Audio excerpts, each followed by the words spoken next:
Huu mradi ulianza kutekelezwa tarehe 13 mwezi wa 7 2025 na tunatarajia utakamilika ifikapo tarehe 13 mwezi wa 4 2026.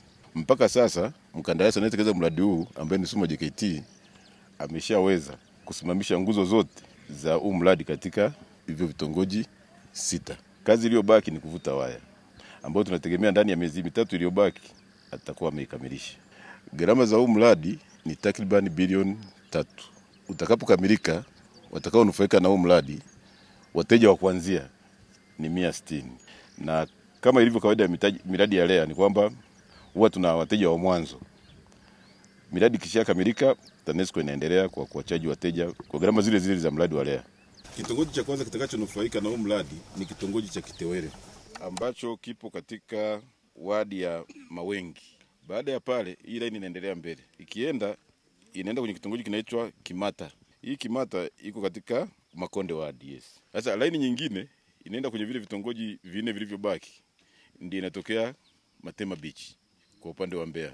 Ambao kule kuna kitongoji kinaitwa Kiguru ambayo iko kwenye wadi ya Kiguru wadi, kuna Chanjale ni wadi ya Rumbira, alafu kuna kitongoji cha Rumbira ambacho kiko kata ya Rumbira pia. Ujumla ni vitongoji 6. Leo tumeshuhudia angalau vitongoji 6 kwamba vinapewa umeme katika mazingira ambayo ni magumu, na ndio maana tumeambiwa kwamba Suma JKT ndio wamepewa huu mradi hapa wa kujenga kwenda hivi mpaka Ziwa Nyasa. Unaweza kuona kwamba kweli wanaposema wanakwenda kwenye vijiji, wanakwenda kwenye vitongoji ni jambo ambalo ni la kweli. Kwa hiyo tunadhani kwamba taasisi kama hizi REA kwamba zikiendelea kufanya kazi consistently, na tunavyosikia kila sehemu wanataja ruzuku bilioni 3, bilioni 6.4, bilioni 4.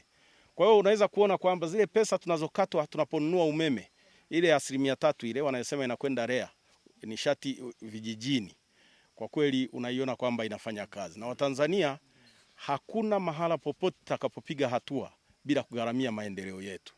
Iwe ni barabara, iwe ni bandari, iwe ni umeme, iwe ni sekta ya afya. Kwa ndugu zetu China, kila bidhaa na huduma unayoipata ina 2% ya kodi. Hili niliwasilisha mbele ya Mheshimiwa Rais kwamba tuangalie kama Tanzania kuanzisha kodi ya maendeleo, sio ya kichwa, kodi ya maendeleo ya taifa letu, kwamba bidhaa lakini ziundiwe taasisi kama ilivyo REA, zisiende tena kwenye mfuko mkuu wa hazina, ili zikifika pale kama REA nyingine kama tutakuwa tumesema tunapanua bandari, basi ziende pale tuone bandari inapanuliwa. Kama tukisema ni miundombinu ipanuliwe. Nadhani kwa njia hiyo nchi yetu itapiga hatua kubwa